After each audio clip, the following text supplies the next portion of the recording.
లోకేష్ కనీసం ఒక విలేజ్ స్థాయిలో వార్డులో మెంబర్ కూడా కాదు, గెలవల. అప్పటికి వార్డు మెంబర్గా కూడా గెలవల. కనీసం ఒక వార్డు మెంబర్గా కూడా గెలవని ఒక వ్యక్తిని చంద్రబాబు నాయుడు మంత్రిని చేశాడు, పంచాయతీరాజ్ శాఖ మంత్రి. అత్యంత పవర్ఫుల్. ఈరోజు గౌరవ డిప్యూటీ సీఎం పవన్ కళ్యాణ్ గారు పోషిస్తున్నటువంటి పాత్రని ఆ రోజు 2014లో ఈ లోకేష్ గారికి ఇచ్చారు. అంటే ఒక వ్యక్తి కనీసం ఒక ఎలక్షన్లో, చిన్న లోకల్ బాడీ ఎలక్షన్లో పంచాయతీ వార్డు మెంబర్గా కూడా పార్టిసిపేట్ చేసి గెలవని ఒక వ్యక్తిని ఒక మంత్రిని చేశారంటే ఇది జాకీ కాదా? దీన్ని ఏమంటారు? జాకీ కదా? ఈ జాకీని ఏమంటారు? ఆ ప్లేస్లో ఆంధ్ర రాష్ట్రంలో ఉండి అడుక్కు తినేవాడైనా సరే మంత్రి అయిపోతాడు. ఆ రోజు సీఎం అనుకుంటే ఎవడైనా అనుకుంటాడు, ఎవడైనా అయిపోతాడు. ఒకటే అంటే ఆ రకంగానే అడుక్కు తినేవాడైనా మంత్రులు చేద్దామని మీ వైసీపీలో అనామకులు చేశారు మీరు. ఒకటి సార్, మా వైసీపీలో ఉన్నారా లేదా సార్? మా వైసీపీలో ఎవడు కూడా ఎమ్మెల్యేగా గెలవని వ్యక్తిని మంత్రిని చేసిన దాఖలాలు లేదు. చంద్రబాబు నాయుడు ఇంకొక అడుగు ముందుకేసి వైసీపీలో గెలిచిన వ్యక్తుల్ని నలగరికి మంత్రి పోర్ట్ఫోలియో ఇచ్చినటువంటి నీచుడు చంద్రబాబు. ఇది కాదా? నలగరికి వైసీపీలో వాళ్ళ మంత్రివర్గంలో నలగర మంత్రులకి వైసీపీ జెండాతో, వైసీపీ అజెండాతో, వైసీపీ జగన్మోహన్ రెడ్డి గారి యొక్క చనువుతో గెలిచినటువంటి నలగరికి పిలిచి మంత్రి పదవులు ఇచ్చాడు చంద్రబాబు. ఇది ఎంత దారుణమో చెప్పండి. ఇది దారుణమా కదా?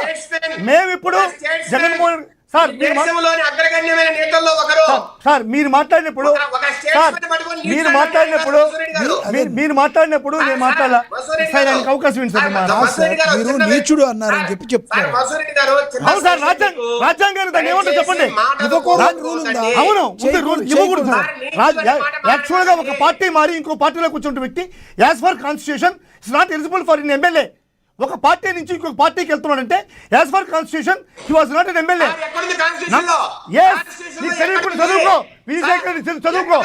చదువుకో. ఒక పార్టీ నుంచి గెలిచినటువంటి వ్యక్తిని, అపోజిషన్ పార్టీలో ఉన్నటువంటి వ్యక్తిని పిలిచి ఎమ్మెల్యే టికెట్లు ఇవ్వడం అనేటువంటిది దారుణం కదా? దారుణం సార్. ఒకటి సార్ చెప్పండి, ఇద్దరు మాట్లాడండి. ఆయన క్వశ్చన్ అడుగుతున్నారు. చెప్పండి సార్, చెప్పండి. సార్ మీరు నీతులు చంద్రబాబు నాయుడు గారు అనే మాటను వెనక్కి తీసుకోండి, అది కరెక్ట్ కాదు. అట్లా మేము మాట్లాడడం మొదలు పెడితే దయచేసి వినండి. మేము మాట్లాడడం మొదలు పెడితే చెప్పండి. ఈవెన్ వంశీ మా పార్టీలోకి వస్తారంటే వద్దన్నటువంటి పరిస్థితి మా జగన్మోహన్ రెడ్డి గారిది. మీరు రిజైన్ చేసి కావచ్చు మా పార్టీకి రండి చెప్పిన మాట. గౌరవించండి సార్.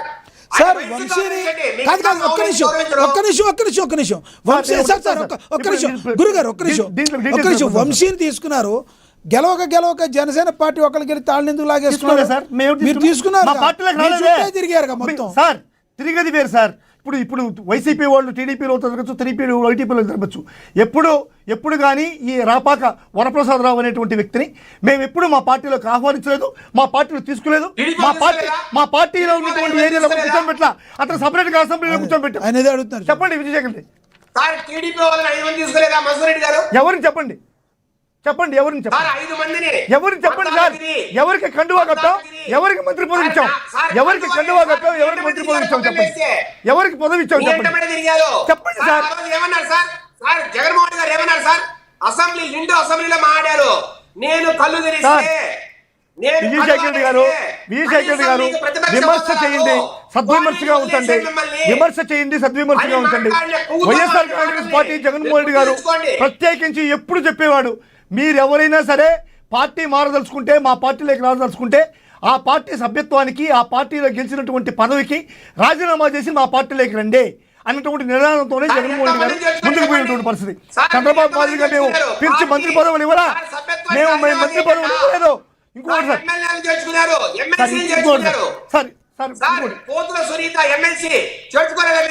అరే చేర్చుకున్నట్టుగా ఆధారాలు చూపించండి. ఏ మంత్రి పదవి ఇచ్చాం, ఏ పదవి ఇచ్చాం చెప్పండి. విజయశేఖర్ రెడ్డి గారు ఏ పదవి ఇచ్చాం చెప్పండి. అదేంటది?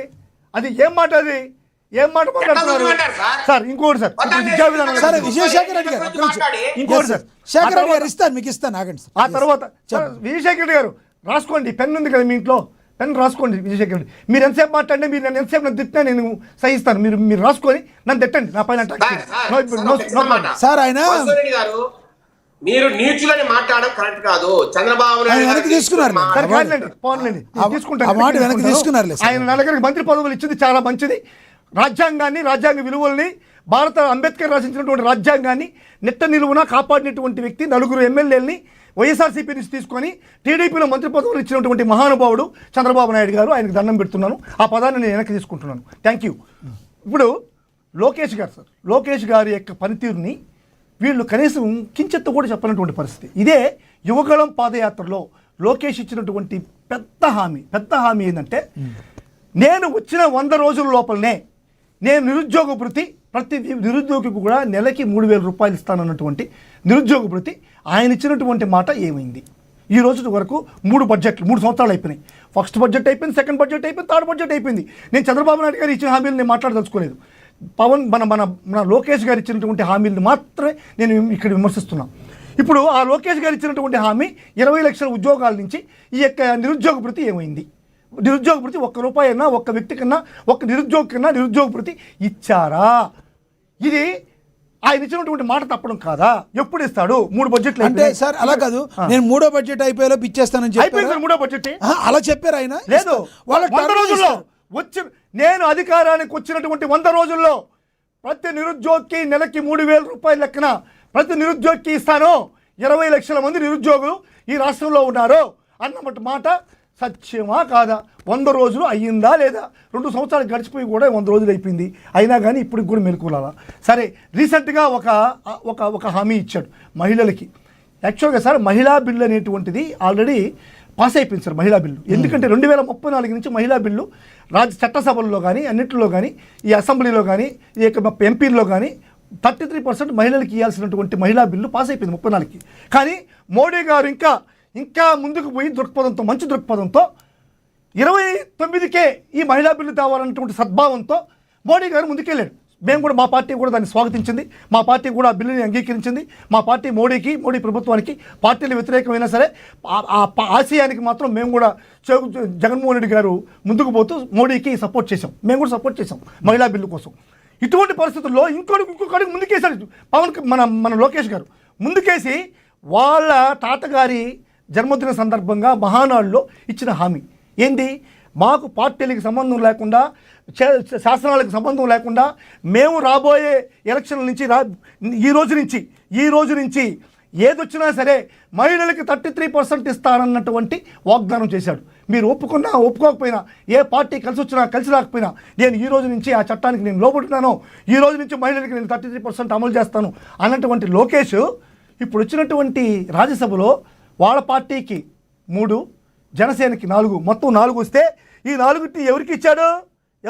చింతకాయల విజయ్, భాష్యం రామకృష్ణ, సానా సతీష్, అదేవిధంగా లింగమనేని రమేష్.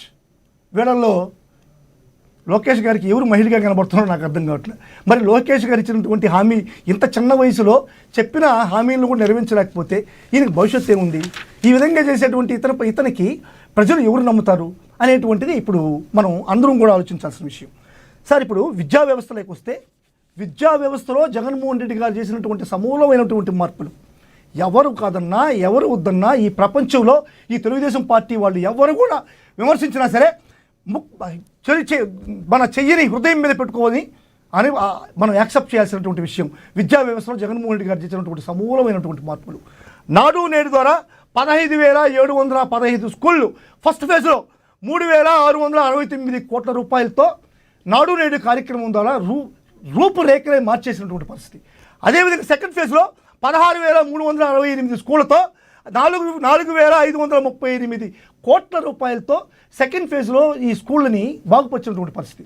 స్కూళ్ళల్లో పోయేటువంటి ఏ వ్యక్తి అయినా సరే ఈ జగన్మోహన్ రెడ్డి గారు చేసినటువంటి స్కూళ్ళను చూసి అవురా ఇంత బాగుంటాయా అనేటువంటి పరిస్థితి సాక్షాత్తు గౌరవనీయులు మన డిప్యూటీ సీఎం గారు పవన్ కళ్యాణ్ గారు కాకినాడ ప్రోగ్రాంలో గొల్లప్రోలు అనేటువంటి ఊరికి వెళ్ళాడు. గొల్లప్రోలు నేను చెప్పేది కాదు, సాక్షాత్తు గౌరవ డిప్యూటీ సీఎం పవన్ కళ్యాణ్ గారు చెప్పిన మాటలు నేను చెప్తున్నా. ఆయన అబద్ధం చెప్పడు పవన్ కళ్యాణ్ గారు, ఆయన నీతిగా ఒప్పుకున్నటువంటి మాట అది. ఎందుకంటే ఆయన గొల్లప్రోలు చేసిన డైలాగ్ ఏంటంటే, ఇది ప్రభుత్వ పాఠశాల లేకుంటే కార్పొరేట్ పాఠశాల అంటే ప్రభుత్వ పాఠశాలలు ఇంత బాగున్నాయా? అంటే ఎంత నీతి నిజాయితీగా